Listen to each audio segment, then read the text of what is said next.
Alhamdulillah nahmaduhu wa nasta'inuhu wa nastaghfiruh wa na'udzu billahi min shururi anfusina wa min sayyiati a'malina may yahdihillahu fala mudilla lahu wa may yudlilhu fala hadiyalah wa ashhadu an la ilaha illallah wahdahu la syarika lahu wa asyhadu anna Muhammadan abduhu wa rasuluhu sallallahu alaihi wasallam.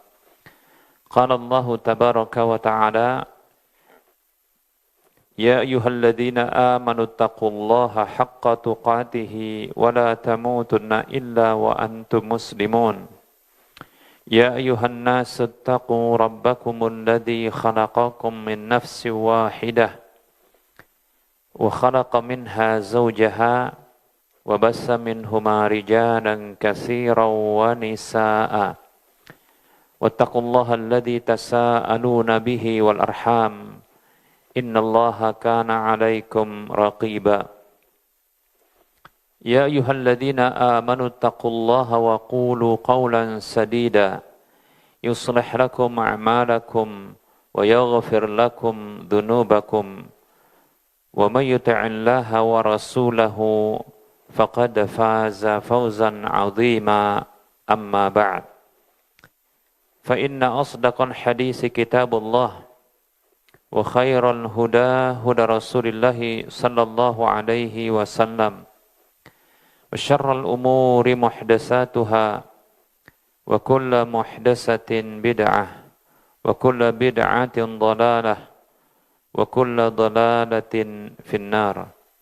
Alhamdulillah, segala puji dan sanjungan hanya untuk Allah, zat yang selalu memberikan nikmat kepada kita. Salawat dan salam tak lupa kita ucapkan untuk Rasulullah sallallahu alaihi wasallam. Semoga Allah tabaraka wa ta'ala memberikan taufik dan hidayah kepada kita untuk kita selalu berada di atas kebenaran, di atas ketaatan kepada Allah dan Rasul-Nya hingga akhir hidup kita. Baik para hamba Allah rahimani wa rahimakumullah. Kita lanjutkan kajian fikih muamalah dalam bab jual beli, dan kita masih membahas tentang jual beli yang terlarang. Baik para hamba Allah rahimani wa rahimakumullah, di antara bentuk jual beli yang terlarang adalah menjual belikan dengan adanya unsur tipuan atau unsur kecurangan. Dan ini sudah kita bahas pada pertemuan yang lalu. Nabi SAW beliau bersabda, "Man ghasyana falaysa minna." Siapa saja yang mencurangi kami, maka dia bukan dari golongan kami. Hadis riwayat Muslim dan yang lainnya. Di antara bentuk kecurangan tersebut para hamba Allah rahimani wa rahimakumullah adalah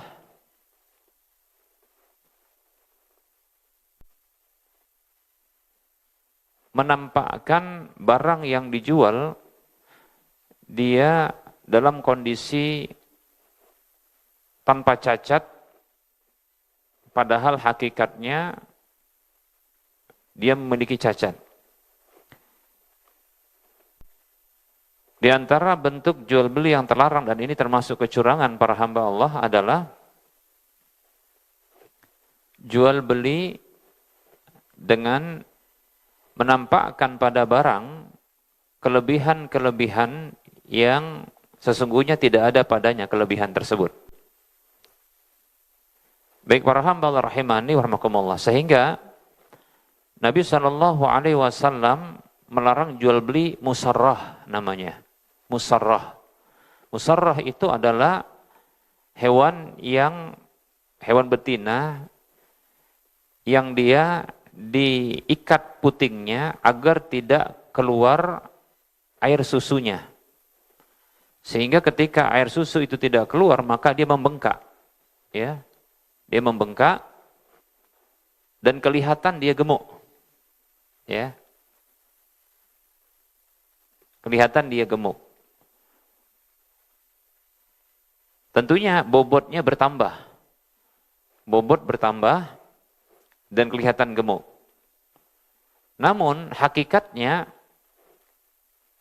hewan seperti ini tidaklah seperti aslinya. Karena aslinya sebenarnya begitu dia kehilangan susu tersebut, maka tampaklah ya ketika diperah atau ketika menetes ya karena sudah berlebih begitu ya. Nah, maka ini akan berkurang ya. Berbeda kalau dia daging asli. Ya, daging asli. Tapi ini adalah air. Nah, ini disebut dengan jual beli musarrah, yaitu hewan yang diikat putingnya. Dan ini dilarang oleh Nabi Shallallahu alaihi wasallam. Dalam hadis yang diriwayatkan oleh Imam Bukhari, Abu Daud dan An-Nasa'i dari sahabat Abu Hurairah radhiyallahu anhu, Nabi Shallallahu alaihi wasallam beliau bersabda, "La tusarru al-ibila wal ghanama."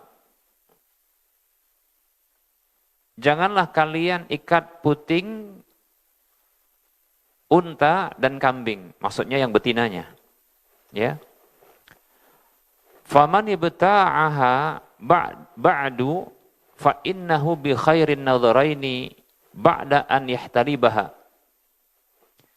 Maka siapa saja yang sudah membelinya, dari para pembeli sudah membelinya, setelah itu maka kata Nabi SAW, dia memiliki pilihan yang terbaik dari dua pilihan setelah dia memerahnya. Karena tentunya ya orang yang membeli hewan yang dalam kondisi dia itu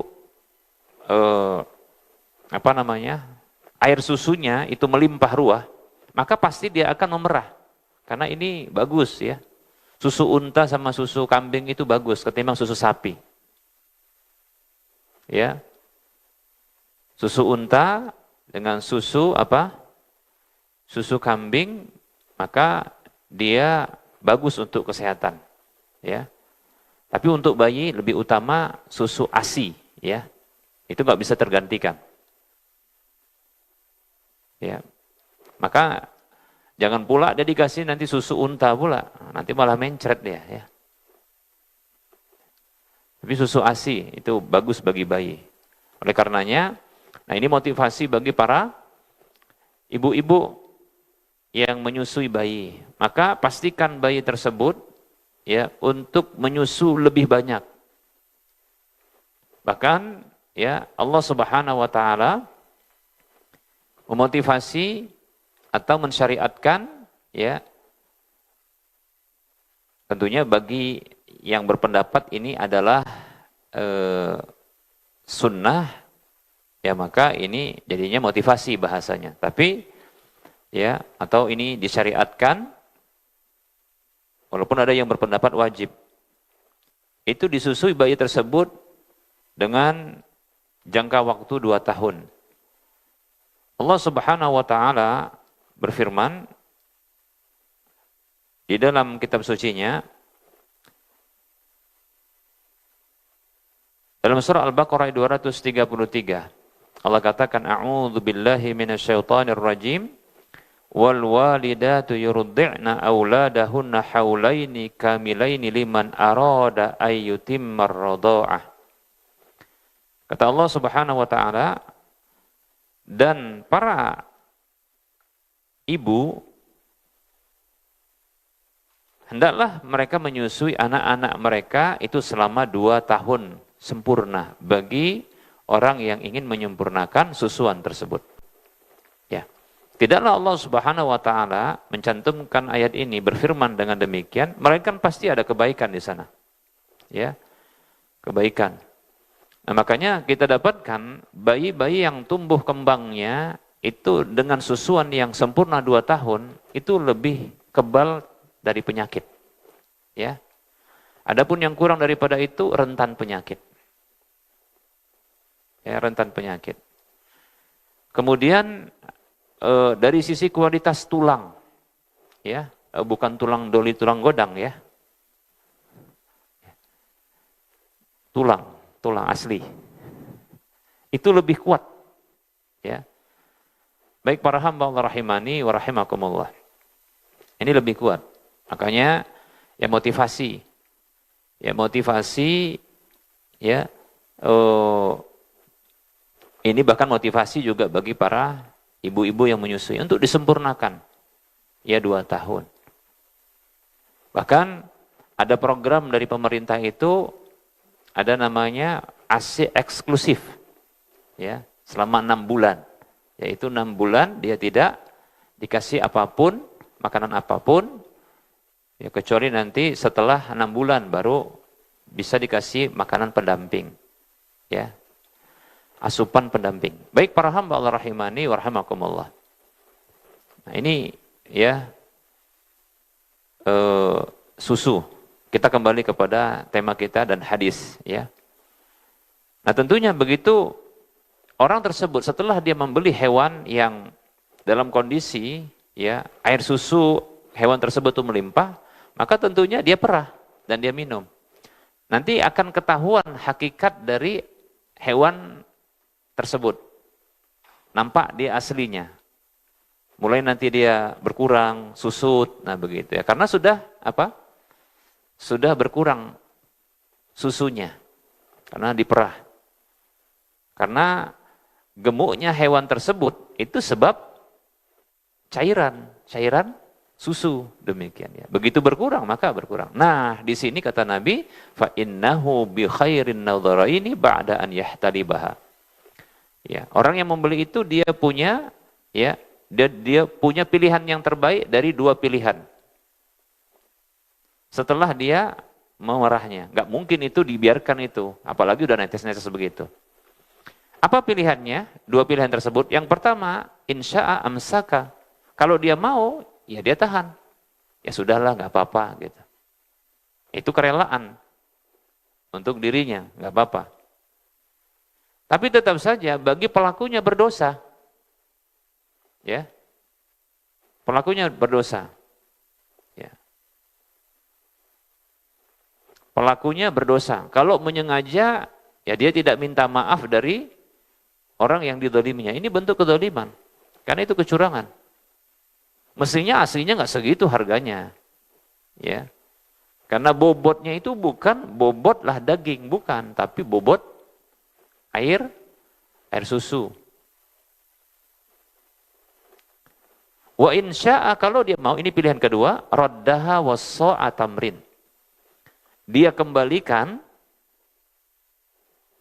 ya plus dengan 1 sok dari kurma. Yaitu dari setiap sekali minumnya. Ya. Baik para hamba, yaitu ketika dia perah kan ada air minum itu. Itu 1 sok kurma. Jadi seperti kalau mungkin saya nggak tahu ya wadah orang minum di zaman Rasulullah itu seberapa gitu ya, yang wadah untuk memerahnya. Pokoknya sekali diperah begitu, ya diminum. Nah itu 1 sok dari setakar dengan 1 sok kurma. 1 sok itu adalah ukuran zakat fitri kita. Berapa? Kalau di Indonesia, di Medan berapa? 2,7 ya. 2,5, 2,7, ada yang menyempurnakan 3 kilo, nah begitu ya. Baik para hamba Allah rahimani wa rahmakumullah.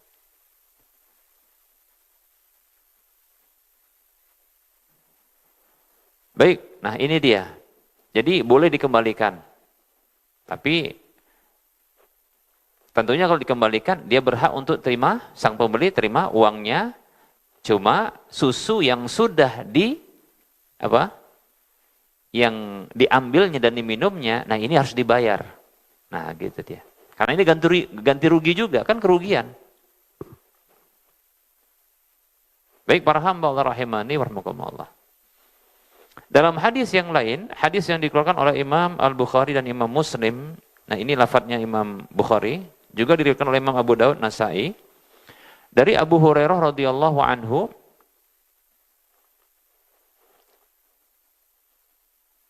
Rasulullah sallallahu alaihi wasallam beliau bersabda, "Man ishtara ghanaman musarratan fahtalabaha fa in radiyaha amsakaha wa in sakhitaha fa fi halabatiha sa'un min tamrin."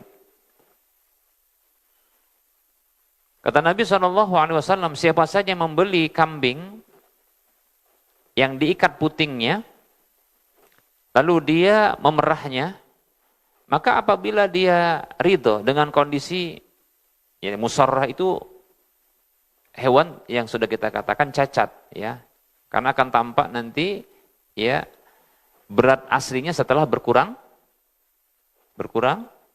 susunya, ya, setelah diperah, demikian. Sehingga kata Nabi, ini pilihan yang pertama, fa in radiyaha, kalau dia ridho dengan kondisi kambing itu, maka silakan dia tahan. Ya.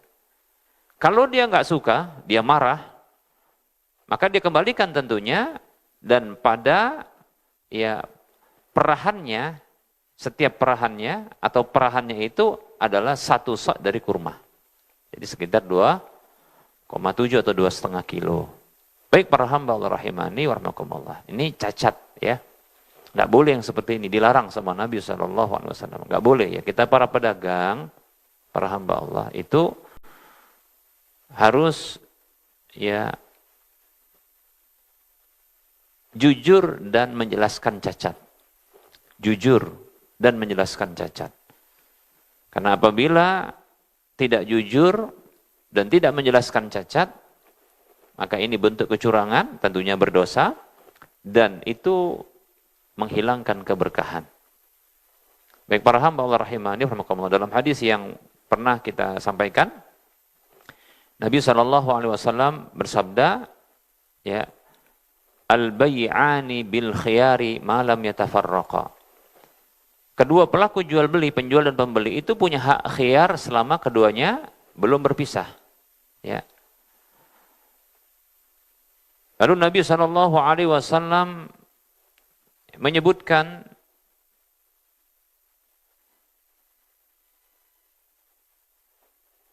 fa in sadaqa wa bayyana burika lahuma fi bai'ihima.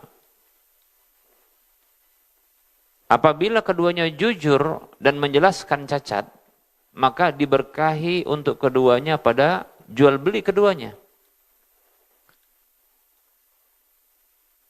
Wa in kadzaba wa katama muhiqqat barakatu bai'ihima. Namun kalau keduanya itu dusta, maksudnya salah satunya, ya, atau masing-masingnya dusta dan menyembunyikan cacat, maka dihilangkan, dicabut keberkahan jual beli keduanya.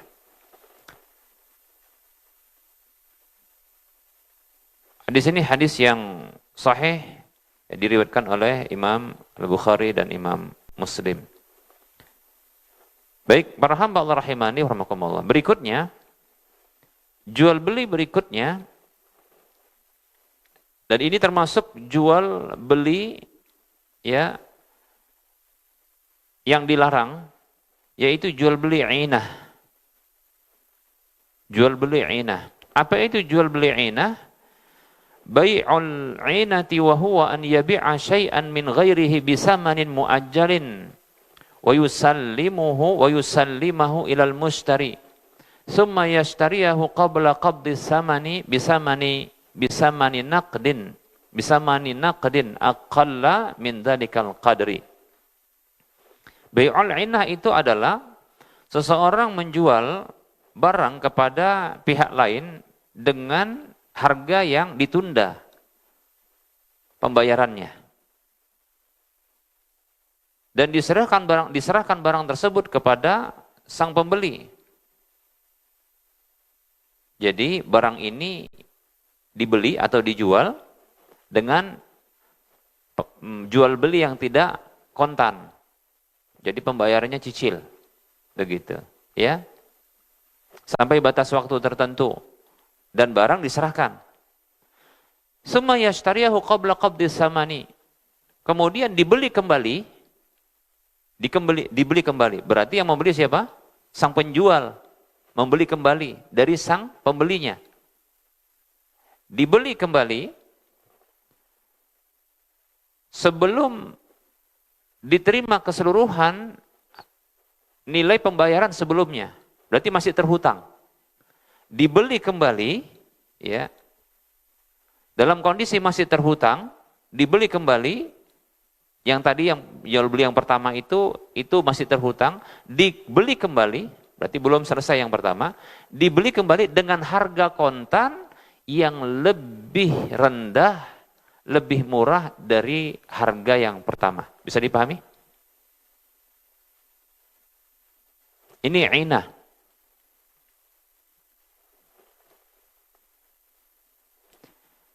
Contoh,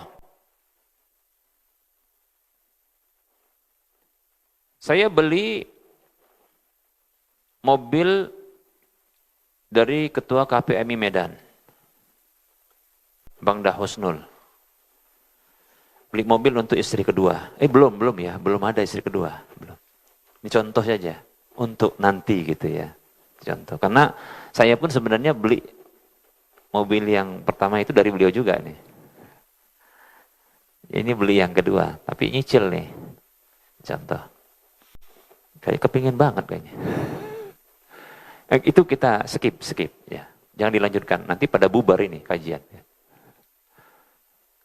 Baik para hamba Allah rahimani wa rahmakumullah. Jadi saya beli mobil, tapi karena tidak cash, nggak ada uang cash, saya beli. Apa ya yang mau dibeli? Mobil apa? Oke, dengan mobil yang sama mungkin. Mercedes. Nggak sama ya. Beda itu. Oke, pokoknya beli mobil. Harga, katakan, bayar cicil sampai 2 tahun. 2 tahun. Harga sampai 300 juta. Sepakat? Mobilnya entah apa lah begitu ya. 300 juta. Sepakat 300 juta. 2 tahun. Mobil diserahkan ke saya, tapi uang tertunda. Baik itu DP sudah diserahkan atau belum, kan begitu ya. Pokoknya belum lunas. Belum lunas, belum kontan. Masih tertunda ada pembayaran. Lalu, dalam masa 2 tahun ini, sebelum 2 tahun ini, ternyata dibeli kembali. Sebabnya apa? Ya kalau sebabnya banyak mungkin. Kayaknya tertunda. Ya. Ditunda dulu lah nikahnya ya kan. Jadi ditunda dulu jual belinya. Akhirnya dibeli kembali. Atau mungkin Abang Dahusnulnya yang butuh mobil itu. Ustaz kayaknya anak gak jadilah. Ya. Anak beli lagi lah. Itu untuk istri anak kedua juga katanya. Mak rebutan kita ya. Rebutan mobil ini ceritanya nih. Oke.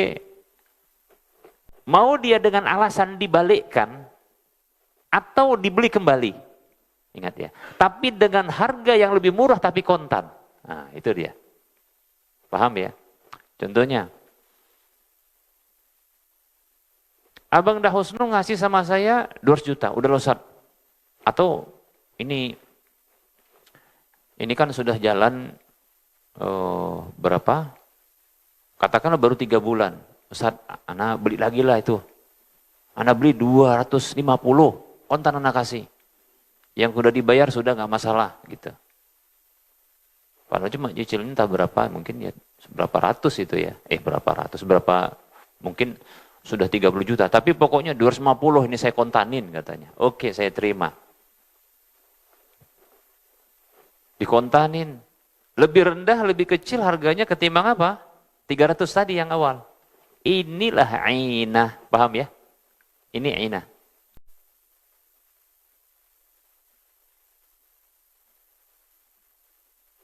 Pokoknya, ya, kalau barangnya tertunda pembayarannya, belum selesai, lalu dibeli dengan kontan dan harganya lebih murah, kontan, murah, dikasih langsung, maka inilah dia inah. Ini asal inah. Baik para hamba Allah rahimani wa rahimakumullah.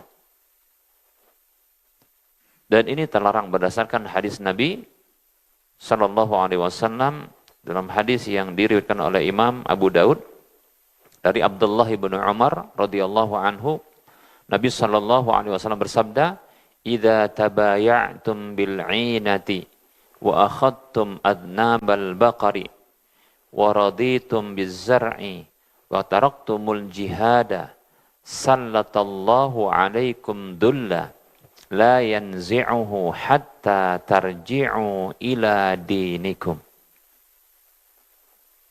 Nabi Shallallahu Alaihi Wasallam bersabda yang artinya, apabila kalian berjual beli dengan inah. Inah ini para hamba Allah adalah salah satu dari jual beli yang terlarang dan dia merupakan ya jalan untuk riba. Bahkan ini sebenarnya mirip dengan riba. Jadi para ulama menyebutkan, kenapa kok inah ini dilarang? Coba perhatikan. Sebenarnya aslinya ini adalah dia akadnya hutang piutang. Hutang piutang yaitu berhutang 250 juta kasus tadi. Nanti akan dikembalikan 300. Adapun barangnya berupa mobil itu hanyalah sebagai sarana saja.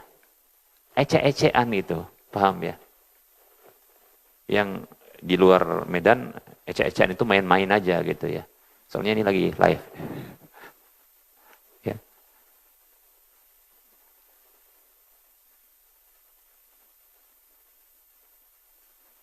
Tayangan 142, Masya Allah ya.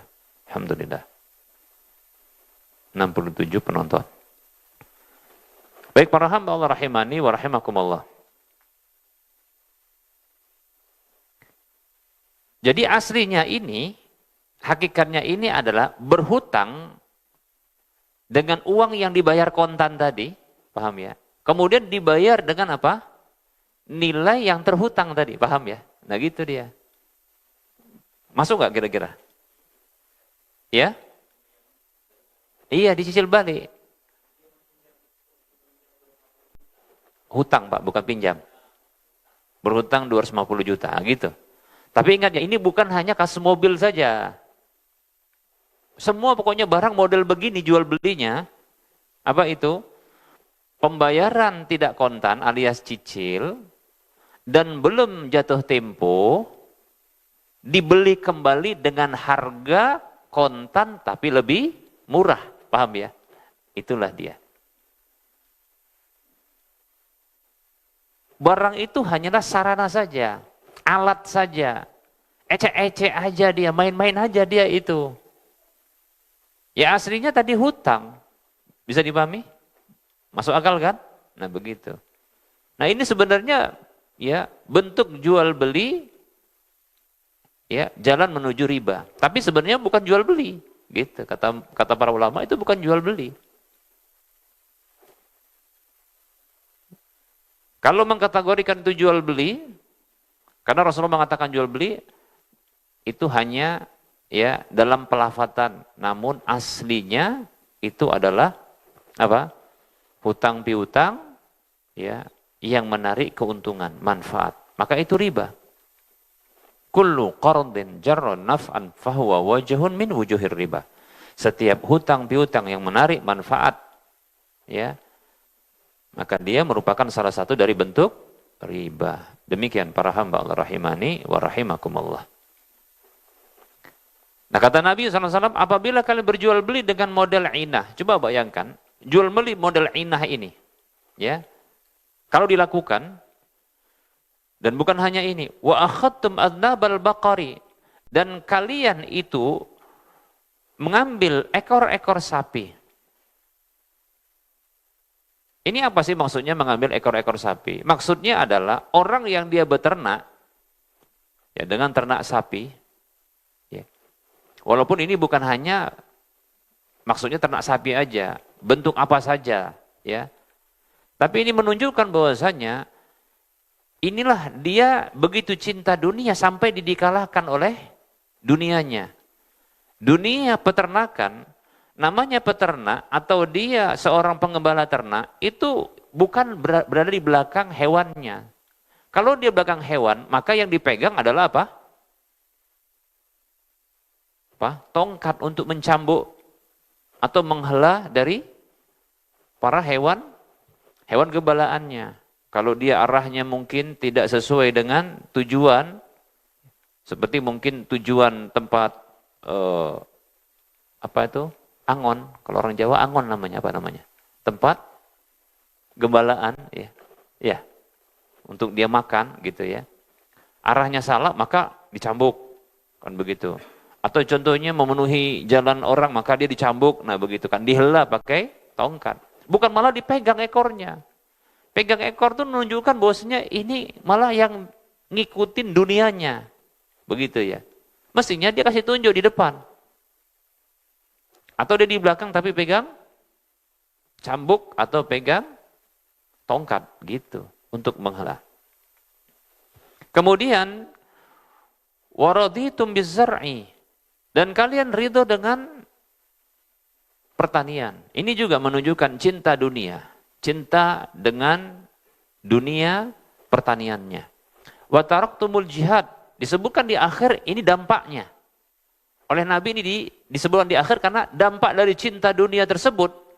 Disebutkan yang pertama jual beli inah. Ini menunjukkan apa? Pelanggaran dalam bentuk jual beli. 3 hal ini dengan bentuk berurutan. Jual beli, peternakan, satu lagi pertanian. Ini adalah usaha-usaha di dalam mencari dunia. Paham ya? Permasalahannya adalah bukan mencari dunianya. Tapi ternyata dunianya ini dicintai melebihi akhiratnya. Yang berdampak disebutkan yang keempat oleh Nabi, wa taraktumul jihad, dan kalian tinggalkan jihad. Apa itu jihad? Rasulullah mengatakan, ya, ketika ditanya oleh para sahabat, apa jihad yang paling tinggi? Maka Rasulullah mengatakan adalah li'i'la'i kalimatillah, untuk meninggikan kalimat Allah, agama Allah.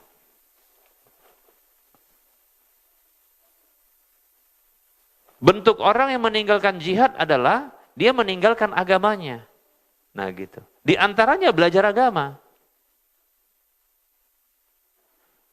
Sehingga dia buta. Dampaknya adalah seperti ini. Menghalalkan segala cara dalam jual beli. Sampai pun riba, aslinya riba, disiasati. Paham nggak? Ina itu siasat riba. Tapi pinter dia. Aslinya adalah riba, tapi dibuat siasat. Saking pinternya orang ini urusan dunia. Tapi gue bodoh dalam urusan urusan agama. Ini cinta dunia berlebihan. Dan luar biasanya, saking cinta dunia ini, dia siasati dunianya supaya kesannya halal. Nah gitu dia. Ini Masya Allah ya. Kayak ginilah yang bikin menghancurkan. Ditinggalkan agama ini. Apa yang terjadi? Baru dikasih dampak yang terakhir.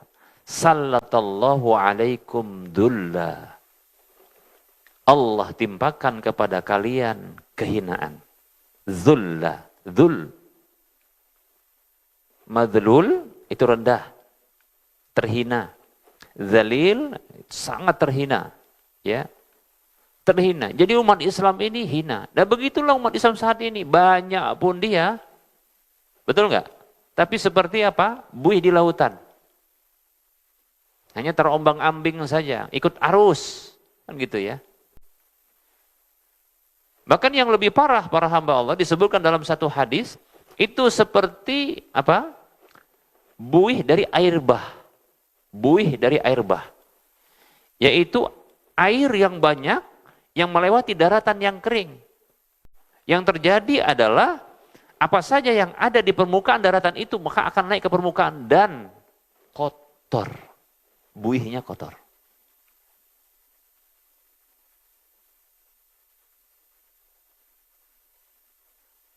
Masya Allah ya. Pantaslah Allah akan hinakan yang seperti ini.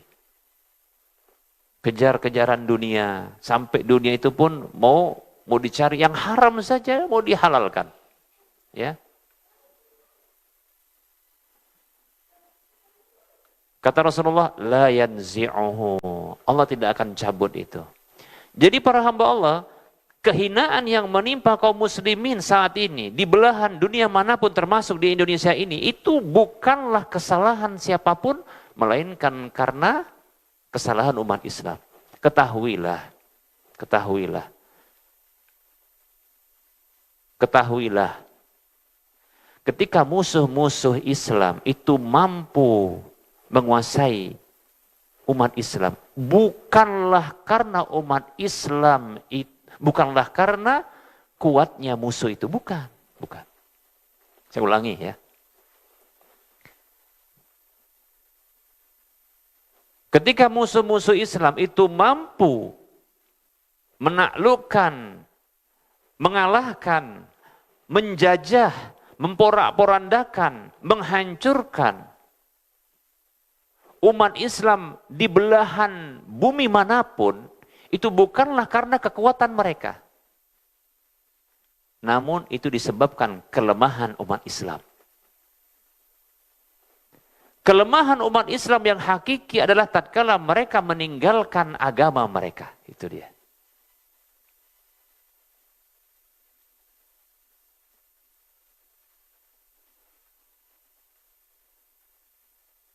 Dialihkan umat Islam ini dari sisi keteladanannya dan ketokohannya itu kepada tokoh-tokoh selain dari tokoh-tokoh yang ada dalam Islam. Ketokohan bukan lagi Rasulullah SAW, bukan lagi para sahabat.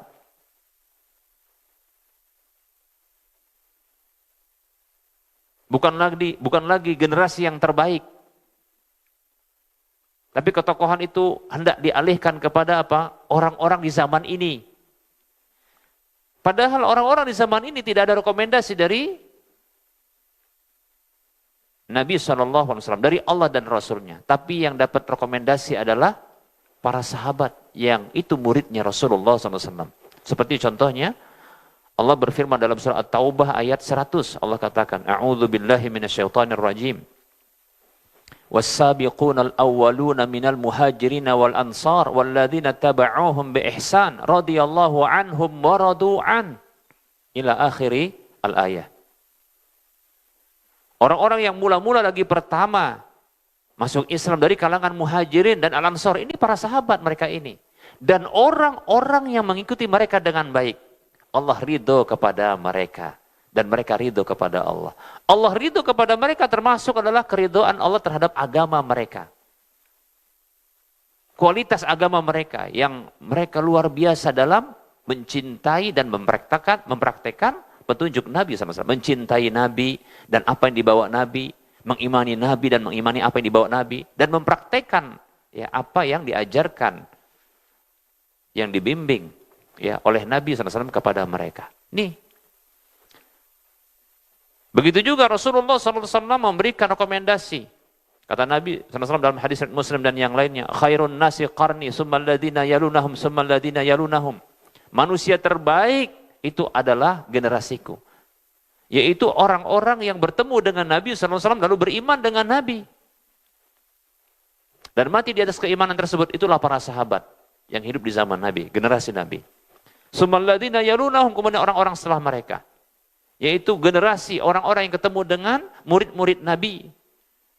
Lalu beriman dengan apa yang dibawa oleh Nabi. Beriman dengan Nabi dan apa yang dibawa oleh Nabi. Dan mati di atas hal itu. Mereka disebut dengan tabi'in. Kemudian orang-orang setelah mereka. Yaitu orang-orang yang bertemu dengan muridnya dari murid Nabi. Lalu beriman dengan Nabi. Dan apa yang dibawa oleh Nabi, lalu mati di atas hal itu. Ini mereka lah yang disebut dengan tabi'un tabi'in. Ini 3 generasi utama yang disebutkan oleh Nabi. Ini yang jadi teladan. Begitu. Nah ini enggak dipalingkan kepada yang lain. Memang begitu. Para hamba Allah rahimani warahmatullah, tahu enggak kenapa yang mensudahi perang salib itu adalah orang-orang salib sendiri? Tahu enggak? Kita tahu ya kisah sejarah perang salib, tahu enggak? Ya. Itu dari zaman ke zaman ratusan tahun itu perang terus. Tahu enggak? Yang mengakhiri perang salib itu adalah orang-orang salib sendiri. Para salibis. Salibis apa namanya? Ya. Mereka sendiri yang mengakhiri, bukan kita. Mereka yang mengakhiri perang tersebut. Kenapa? Karena mereka sudah memahami umat Islam ini tidak bisa diperangi dalam kondisi mereka kuat dengan agamanya. Mereka selalu menang. Memang begitu. Ya coba bayangkanlah. Ya, seorang muslim kalau kuat imannya, maka dia merindukan surga. Betul enggak? Maka dia siap mati, bahkan matinya terhormat. Dia masuk surga, dapat 72 bidadari. Kalau di dunia, 2 aja payah. Ini dapat 72, maka apa enggak? Makin semangat dia, kan gitu kan? Di dunia payah. Ya. Ngurusin yang satu di rumah itu payah. 2 aja payah. Ini mati dapat. Tapi yang bukan kalau gitu aku mati syahid aja enggak gitu sih ya. Memang dia mau mati syahid. 72. Dan bukan hanya itu. Ketika dia mati gitu tertebas atau dia tertembak atau pokoknya dia mati, itu hanya seperti cubitan, enggak ada sakit. Ya. Disebutkan begitu. Dan begitu dia mati, di awal darah yang mengucur itu dia diampuni dosanya. Dan seterusnya dari kelebihan-kelebihan yang banyak. Coba dapat begitu diimani, apa enggak mau mati aja dia ketika perang. Kan gitu kan? Kalau dia hidup menang, Islam jaya. Orang kayak gini yang dihadapi, kira-kira orang kafir yang mereka itu pengen hidup, menikmati dunia, kira-kira 10 orang pun ngelawan 1 orang ini, itu belum tentu mereka mau, betul nggak? Karena ini yang mau dilawan ini adalah orang yang mau mati, sementara yang ngelawannya adalah orang yang mau hidup. Betul nggak? Sehingga gak mungkin kita akan menang melawan orang-orang Islam dalam kondisi mereka seperti ini. Makanya berikutnya mereka beralih, perangnya bukan perang lagi dengan senjata, tapi ghazwul fikri. Perang pemikiran. Dialihkan umat Islam. Mulai umat Islam ini disibukkan dengan apa? Perlombaan-perlombaan. Mulai perlombaan sepak bola, gitulah itu ya. Itu termasuk, ini kena apa namanya? Yang ikut-ikut main bola gitu-gitu ya. Ikut yang nonton-nonton bola. Nah, itu kena permainannya orang-orang salibis. Betul itu. Mereka mulai dari tontonan. Karena nanti dialihkan. Tokoh sekarang betul nggak? Tokoh-tokoh pemain bola ini kan dijadikan tokoh nggak? Mulai dari gaya rambutnya, gaya jalannya, begitu memang. Itu termasuk ya senjata mereka. Tontonan yang jadi tuntunan, itu benar, bukan salah itu. Permainan yang menjadi ya dambaan. Nah, begitu. Maka kita sebenarnya dibodohin, maka kita jangan ikut-ikutan. Ngapain pula umat Islam ikut-ikutan main bola dengan apa kalau turnamen apalagi itu? Apa sih namanya? Anak pun nggak tahu yang tentang itu. Gimana coba antum yang bekas pemain itu, yang dunia, Piala Dunia itu gitu. Sampai diikutin sampai tengah malam nontonnya, nanti subuh pun bablas. Umat Islam kayak gitu, saya katakan, itu sesungguhnya mereka sudah dalam permainannya orang-orang salibis. Begitu saya katakan. Memang itu. Ya. Kemudian para wanitanya yang dulu mereka itu di dalam rumah itu dikeluarkan dengan cara apa? Ya mulailah ya. Mulai dari fashionnya. Nah, itu dirubah fashionnya. Apa kalau yang bergaya dengan pakaian itu namanya apa? Ya apa? Catwalk ya. Apalagi enggak perempuannya namanya apa itu?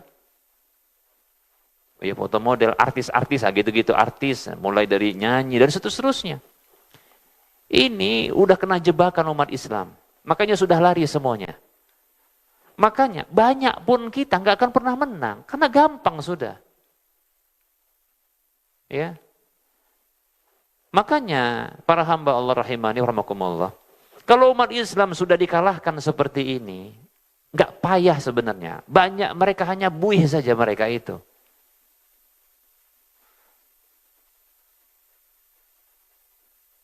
Cobalah kalau kita katakan ini maaf, kita bukan sedang ya menjustifikasi lalu merendahkan ya saudara kita yang tertimpa musibah, enggak.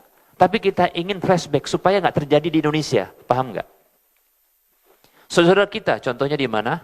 Di Palestina, di Suriah.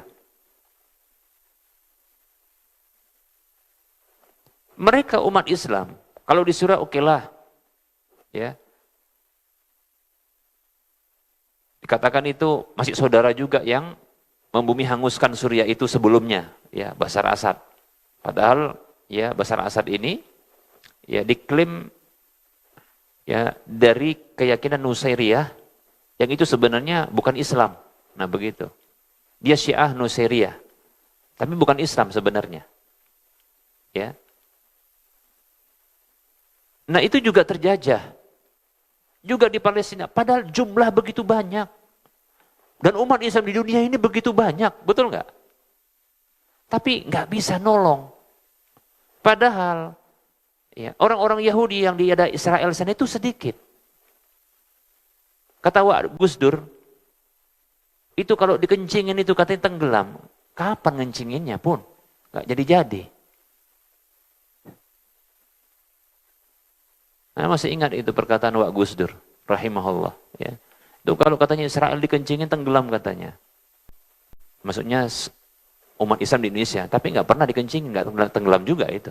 Malah sekarang dia tenggelamkan, ya menghancurkan Palestina. Kalau dulu di zaman satu kekhalifahan, suara perempuan yang minta tolong, ya kepada khalifah, ya ketika dia diganggu oleh seorang apa? Seorang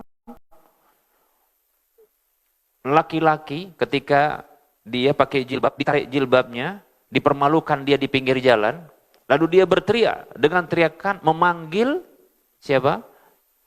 Khalifah ketika itu.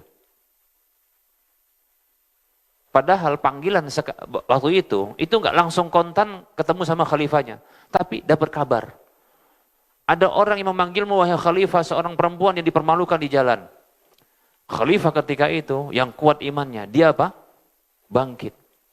Dan dia menaklukkan negeri di mana wanita itu dipermalukan. Sekarang bukan ditarik jilbabnya, diperkosa. Dan bukan satu wanita, dibumi hanguskan, dibunuh. Namun satu pun gak ada yang bisa nolong. Begitulah umat Islam saat ini. Dhulla, dalam kehinaan. La yanzi'uhu, Allah gak akan cabut itu. Hatta tarji'u ila dinikum. Sampai kalian semua kembali kepada agama Allah. Sampai kalian kembali kepada agama kalian. Agama kalian ini agama yang mana? Lihat, disebutkan oleh Nabi itu dengan hatta tarji'u ila dinikum. Sampai kalian kembali kepada dinikum. Agama kalian. Kum di sini, itu dhamir, kata ganti kalau bahasa kita. Itu adalah kata ganti yang diarahkan kepada para sahabat. Karena Rasulullah ketika itu bersabda kepada para sahabat. Dan ini enggak terjadi di zaman sahabat. Enggak ada ketika itu di zaman sahabat seperti ini. Enggak. Bahkan di zaman sahabat itu penaklukan terjadi. Seterusnya, terus. Ini menunjukkan kembalinya kita kepada agama yang sesuai dengan pemahaman para sahabat. Ikutin mereka supaya kita bisa kembali kejayaan kita. Begitu para hamba Allah. Kalau enggak kita akan hina. Makanya ayo kita kembali belajar agama lagi. Bukan agama yang saat ini dikarang-karang oleh manusia, diinovasikan oleh manusia. Bukan agama yang dibuat-buat dan dicampur adukkan dengan khurafat kesyirikan.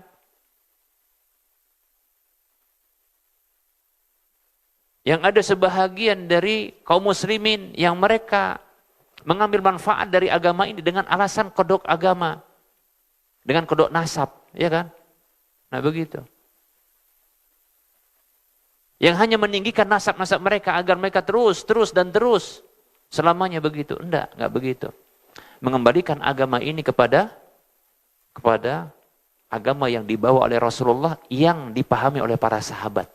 Ini yang membuat kita akan dihindarkan dari dhulla, kehinaan. Demikian para hamba Allah rahimani wa rahmakumullah.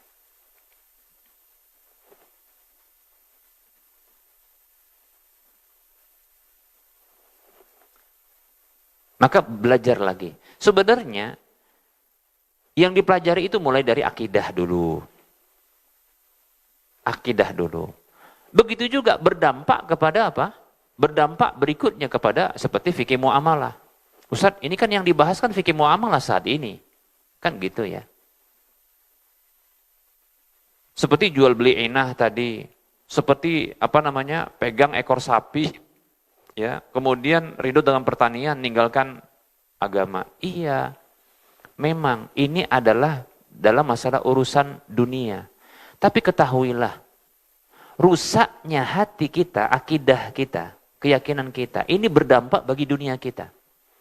Tahu enggak? Di zaman Rasulullah SAW dahulu, begitu rusak parahnya manusia. Rusak parah. Membunuhi anak-anak wanita. Tega banget bunuh anak wanita ya. Kalau saya pribadi, antara anak laki-laki dengan anak perempuan, saya lebih senang cinta sama anak perempuan. Begitu. Walaupun bukan saya nggak cinta dengan anak laki-laki, tapi begitu. Yang bunuhin ini bukan perempuan, bapaknya. Yang kata orang ya pada umumnya, bapak itu dekat dengan anak perempuan, ibu itu dekat sama anak laki-laki. Yang dibunuh, yang membunuh itu laki-laki. Para bapak. Yang dibunuh siapa? Anak perempuan. Waduh. Lihat itu ya. Luar biasa, ini parah. Coba bayangkan, perasaan yang begitu ditekan, dihilangkan, dibunuh anak perempuan. Ya. Dan perzinahan merajalela sampai-sampai bukan boleh ya, itu biasa. Satu rumah itu kalau di Medan ini ada satu rumah didatangi laki-laki terus lahir anak, itu bisa dibunuhin mereka itu, ya kan? Di masa rusak-rusak pun tetap saja kalau begitu tetap apa? Nggak terima di Medan ini, entah kalau di tempat yang lain. Tapi Masya Allah, di zaman itu, di kala itu, kalau ada ya seorang perempuan yang lahir tanpa ada suaminya, maka dipanggil semua laki-laki yang pernah datang kepada dia. Nanti umpiang. Nah itu orang Medan itu bilang umpiang. Namanya qur'ah. Apa itu qur'ah? Qur'ah itu apa? Undian, diundi. Nah yang keluar namanya itu bapaknya. Sebenarnya masyarakat malu, tapi nggak bisa buat apa-apa. Di Medan kalau kayak gitu, itu sudah di apa? Oh dihancurkan itu. Kan gitu kan? Para hamba Allah rahimani rahmakumullah, dengan kerusakan yang kita bisa katakan parahnya. Ya penyamun itu bukan tidak ada, penyamun ada. Mengambil harta, mencuri, bohong, riba juga muncul kan. Banyak sekali kerusakan. Tapi apakah Rasulullah SAW pertama sekali itu memperbaiki, dilarang riba, jangan minuman keras, jangan judi, enggak, jangan zina, enggak gitu. Tapi apa? Ayuhan nas, qulu la ilaha illallah tuflihu, wahai manusia. Ucapkanlah oleh kalian la ilaha illallah, tidak ada sesembahan yang berhak disembah kecuali Allah. Kalian akan beruntung. Ini yang pertama sekali didakwakan oleh Nabi. Memperbaiki akidah. Untuk mereka bisa mencintai Allah. Memberikan hak-hak Allah. Begitu. Memang itu. Baru nanti kemudian berdampak baik bagi dunia mereka. Gitu.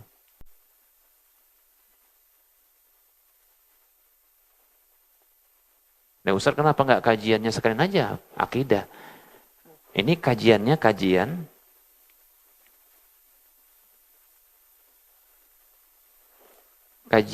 KPMI.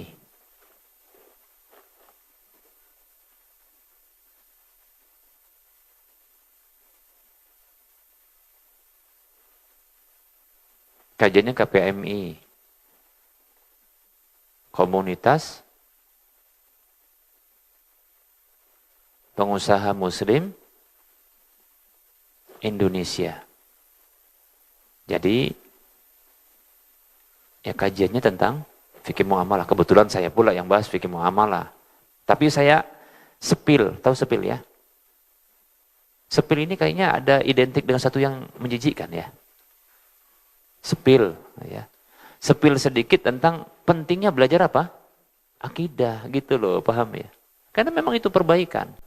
Dan alhamdulillah Ustadz kita, Ustadz Abdul Fattah Hafizahullah, nah beliau mengajarkan tentang akidah. Maka hadir, itu penting untuk perbaikan hati kita. Ya. Kita nggak akan kenal dengan Allah, kita nggak akan kenal baik dengan Allah, kita tidak akan bisa memberikan hak-hak Allah dengan benar. Kecuali dengan kita bahas masalah akidah, gitu. Demikian. Ya, makanya belajar akidah, jangan tinggalkan. Dan belajarnya pun ya belajar kepada orang yang tepat, yang mumpuni. Ya. Jangan belajar akidah tapi digiring untuk mengagungkan dia, itu. Enggak, ya. Tapi belajar ini untuk mengagungkan Allah, li'i'la'i kalimatillah, untuk meninggikan agama Allah. Kalimatillah, firman-firman Allah. Ya, agar Allah ini jadi gaungnya itu diagungkan, dimuliakan, disembah. Nah, seperti itu. Baik para hamba Allah rahimani wa rahimakumullah, ini materi yang bisa kita sampaikan, ya. Jadi kesimpulannya, jual beli ainah adalah haram. Baik, ini saja materi yang bisa kita sampaikan. Kita buka sesi soal jawab. Bagi yang mau bertanya, langsung silakan. Ya. Begini Ustadz, apakah tadi penjelasan Ustadz kan bahwa transaksi sekarang ini banyak akal-akalan Ustadz ya, sehingga kita tertipu gitu Ustadz ya. Saya mau bertanya begini Ustadz, mungkin kalau kita transaksi yang mungkin sunnah, saya punya barang, dia punya duit, gitu Ustadz ya, udah transaksilah kita barangnya halal misalnya Ustadz ya, kita selesaikan secara kredit ataupun cicilan. Oke. Yang terjadi banyak sekarang gini Ustadz, misalnya si A memiliki sebidang tanah punya sertifikat hak milik. Dia mau menjual Ustadz kepada si B. Tetapi aneh transaksinya Ustadz, biasanya pakai notaris ke bank. Jadi rupanya sertifikat si A ini dengan seketika berubah menjadi jaminan. Pada saat kita tanda tangani berubah menjadi jaminan dan dia berhak untuk mendapat pinjaman si B. Uangnya untuk kita Ustadz. Transaksinya langsung di bank yang memberikan pinjaman tersebut kepada si B. Ini apakah riba atau bagaimana Ustadz? Karena terjadi peminjaman sertifikat, artinya bendanya kita jaminkan ke dia kan Ustadz kan. Sementara memang langsung katakanlah beberapa menit aja itu Ustadz langsung cair ke rekening kita. Nah, ini mungkin bagaimana Ustadz? Apakah ini ada unsur ribanya atau bagaimana Ustadz? Terima kasih Ustadz. Assalamualaikum warahmatullahi wabarakatuh. Waalaikumsalam warahmatullahi wabarakatuh.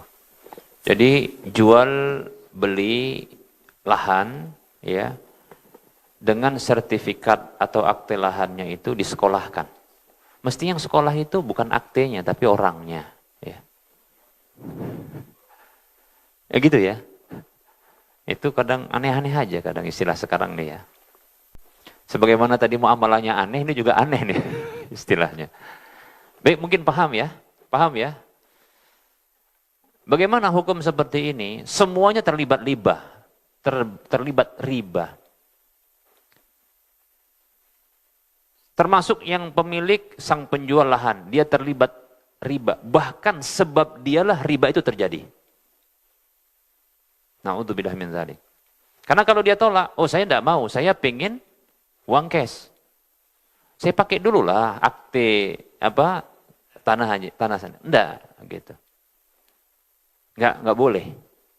Lalu dia katakan, oke, sebentar aja, oke, gitu ya.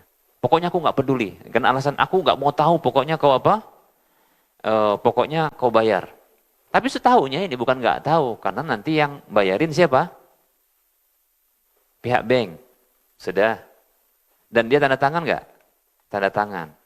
Kalau dia nolak, jadi tidak? Enggak jadi. Berarti dialah gerbang terakhir untuk terjadinya riba. Setuju atau tidak setuju, maka dia gerbangnya, dia pintunya. Dia izinkan, maka dialah termasuk pelaku riba. Ya. Yang seperti ini, dia pelaku riba. Kalau banknya sudahlah memang riba asalnya. Kalau penjual dia gimana lagi, dia nggak punya uang cash, kan gitu. Sang penjual diiming-imingi, kan begitu. Dia mikir kalau ada yang mau beli cash perorangan, dia nggak dapatkan, sulit kan gitu. Ini ada pihak ketiga yang mau menjadi penengah, bukan penengah sebenarnya, bukan penengah, tapi lintah darat dia nih, karena dia mau nyedot, ya kan? Nah dia yang mengizinkan. Maka dialah sebenarnya pelaku riba. Bukan dia tolong-menolong di atas riba. Ini bukan. Bahkan dia pelaku ribanya. Paham nggak? Bukan tolong-menolong di atas riba. Bukan. Dia pelaku ribanya. Karena pintunya dia. Kalau dikatakan tidak, enggak. Buktinya apa? Dia tanda tangan.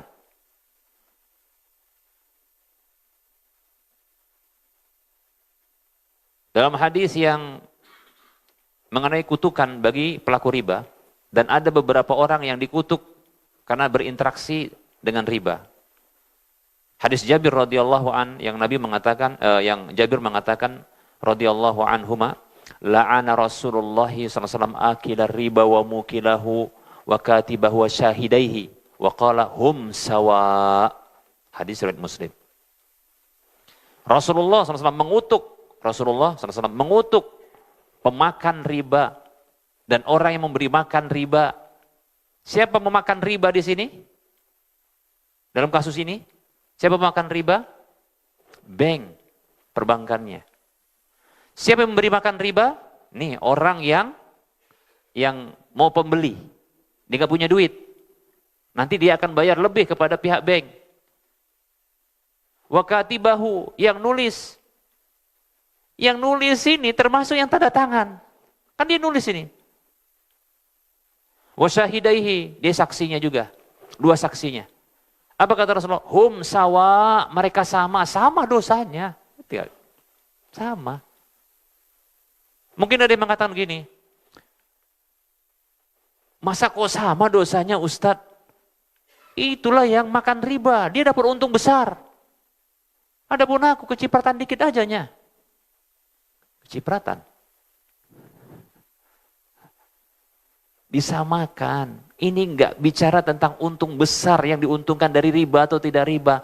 Yang terlibat, yang meng-ACC, yang menjadi ya sebab munculnya riba itu terlibat, kena semua. Paham enggak? Bahkan yang pintu terakhir ini kita sudah sebutkan ini.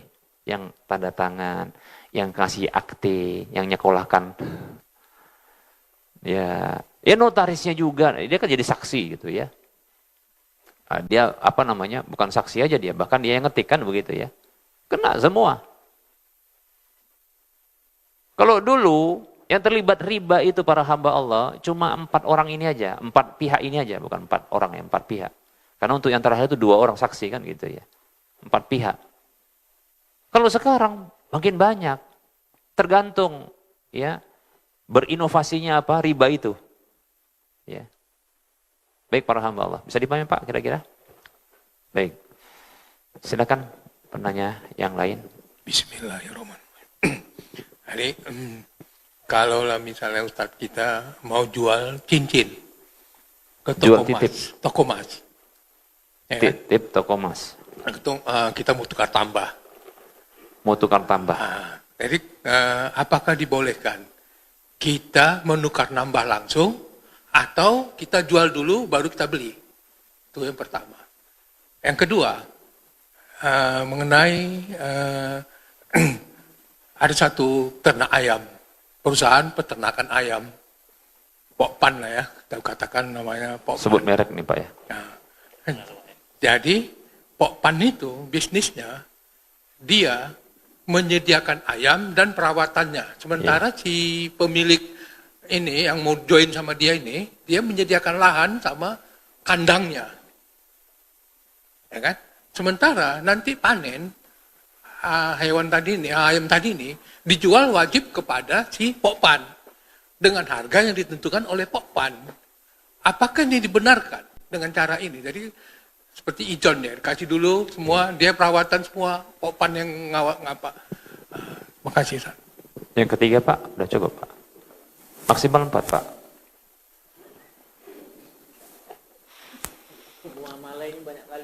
Oh iya. Oh, berarti Bapak ini nggak paham, dikasih maksimal 4 nih ya. Baik ya. Ada 2 pertanyaan. Pertanyaan pertama terkait dengan tukar tambah emas. Bolehkah dia? Tidak boleh. Ya. Emas dibarter dengan emas, itu juga jual beli emas, ya. Itu dengan menambahkan. Tidak boleh. Itu riba dalam jual beli. Ya. Kata Nabi SAW dalam hadis yang diriwayatkan oleh Imam Muslim dari Ubadah bin Samit radhiyallahu anhu, Nabi mengatakan sallallahu alaihi wasallam, "Adz-dzahabu bil-dzahabi wal fiddatu bil-fiddati wal birru bil-birri wasy-sya'iru bis-syairi wat tamru bit-tamri wal milhu bil-milhi sawa'an bisawa'in mislan bimislin yadan biyadin. Wa idza ikhtalafat hadhihi al-asnafu fabi'u kaifa syi'tum idza kana yadan biyadin." Hadis riwayat Muslim. Emas dengan emas, barter emas dengan emas, perak dengan perak. Disamakan dengan itu adalah mata uang yang berlaku. Kemudian ya gandum merah dengan gandum merah, gandum putih dengan gandum putih, kurma dengan kurma, kemudian garam dengan garam. Ini adalah bahan makanan pokok yang saat ini dibutuhkan, seperti contohnya beras berlaku juga. Kata Rasulullah, kalau sejenis seperti ini harus dia sawaan bisawain misran bimislin, sama dalam timbangan, sama dalam takaran, nggak boleh berlebih. Kalau berlebih, apa kata Rasul dalam hadis yang lain? Faqad arba, sungguh dia telah berbuat riba. Nah, gitu dia. Berbuat riba. Jadi nggak boleh dengan cara tukar tambah. Ya. Kalau mau tukar harus sama. Tapi permasalahannya kan nggak mau tuku emasnya karena yang satu lama. Ya. Anyar dengan lawas itu beda kan gitu ya. Ya kan. Istri baru sama istri lama kan beda ya. Itu contoh aja ya. Begitu juga emas baru, emas lama ya. Ya. Maka tentunya emas lama itu karena sudah kusam lagi, bentuknya juga tertinggal kan gitu ya, udah ketinggalan. Maka ini rendah dia nilainya. Maka nggak mau itu tukar kalau katakanlah 20 gram sama 20 gram. Paling tidak itu kalau mau 19 gram kan gitu kan, yang lama tadi yang baru, yang lama tetap 20 atau paling nggak berapa 18 gitu dia, tergantung lah. Nah, gimana caranya supaya halal? Dijual dulu, betul. Caranya memang dijual dulu. Dijual. Kalau dijual berarti emas dengan uang. Beda jenis. Tapi dia satu kategori. Maka wajib dia kontan. Kata Rasulullah, wa idza ikhtalafat hadhil asnafu, kalau berbeda jenis-jenis ini, fabi'u kaifa syi'tum, maka juallah sekehendak hati kalian. Tapi idza kana yadan biadin, asalkan kontan dia. Mana uangnya? Ini emasnya. Ah gitu. Ya. Nah, seperti itu. Gitu, Pak. Jadi terima apa? Emas, terima duit. Nanti baru kalau mau beli emas yang baru, baru. Gitu dia. Lah Ustadz, itu kan cuma main-main aja. Enggak main-main. Pokoknya uang diterima dulu. Kan bisa jadi orang tuh berubah pikiran. Dia tadinya kan pengen emas yang tadi, yang baru tadi kan. Begitu dia dapat duit, dia mikir, cocok untuk kawin lagi. Kan gitu. Contoh, ini contoh kan. Mikir ada duit itu kan mikirnya, mungkin dia pikirnya yang lain. Wah, besar ini. Mungkin mau bayar hutang, kan gitu. Atau dia contohnya untuk modal, untuk kawin lagi kalau dia laki-laki gitu. Bisa dipahami Pak? Nah, nanti baru dia transaksi untuk beli emas yang baru, kan gitu. Sepakat Pak? Baik, itu caranya. Pertanyaan yang kedua tadi apa? Inilah kalau istri cuma satu ini. Jadi lupa dia yang pertanyaan kedua. Kesan peternakan. Oh, ya baik Pak, udah ringan Pak. Baik. Sebenarnya harus dilihat akad antara perusahaan Pokpan ini dengan peternaknya. Ini apa mereka ini? Ya. Kalaulah mereka ini akadnya hanyalah kalau yang peternaknya ini hanya sebagai jasa menternakkan, itu tidak masalah. Jasa menternakkan. Pertanyaannya, kalau ada kerugian siapa yang nanggung? Pokpan.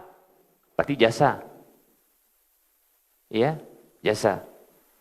Berarti bukan Pokpan yang dia memberikan hutang kepada peternak. Ya. Kalau dia bentuknya jual beli para hamba Allah, kalau jual beli, ini kalau dikatakan dia bentuk jual beli, contohnya bibit dikasih, kemudian pakan dikasih, gitu kan? Itu dianggap hutang, sudah. Kemudian nanti syaratnya harus nanti kalau jualnya kepada Pokpan, kalau begitu dia, ini namanya riba. Kenapa? Hutang yang menarik manfaat. Nah, makanya saya kan nggak tahu ini. Ini akadnya apa antara Pokpan dengan peternak? Hutang.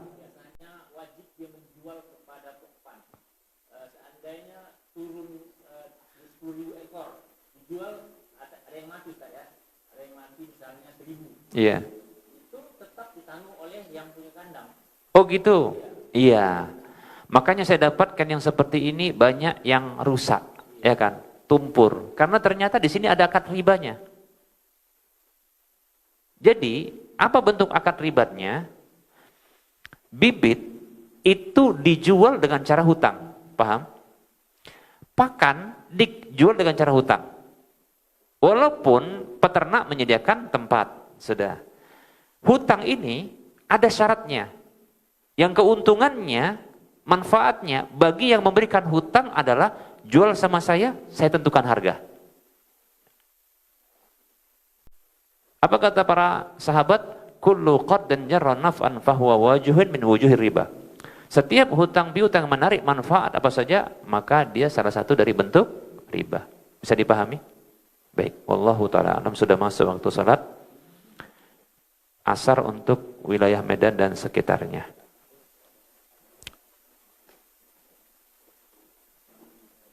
Ini ada pertanyaan dari seorang penanya, sedikit ya. Jika beli emas dengan niat menjualnya kembali di saat harga naik, apakah boleh Ustaz? Boleh, nggak apa-apa. Ya. Dia beli kontan harganya, disimpan ya. Kemudian dijual kembali ketika harga naik. Boleh tidak? Tidak masalah. Yang penting ketika dia beli, uangnya diserahkan kontan, emas diambil. Begitu nanti tinggi, naik, dijual, nggak masalah. Bukankah ini ihtikar, yaitu bentuk menimbun? Maka kita katakan tidak, karena ini bukan kebutuhan pokok. Ada emas itu kebutuhan pokok? Enggak kan? Ada orang makan emas? Enggak. Tapi hidup sama Mas Joko ada, gitu ya. Baik, ini saja barangkali yang bisa kita sampaikan. Mohon maaf atas segala kekurangan. Kita lanjutkan di waktu yang akan datang. Wallahu ta'ala a'lam. Wassallallahu ala Muhammad wa ala alihi wa ashabihi ajma'in. Alhamdulillahirabbil alamin. Subhanakallahumma wa bihamdika asyhadu an la ilaha illa anta astaghfiruka wa atubu ilaika walhamdulillahirabbil alamin. Assalamualaikum warahmatullahi wabarakatuh.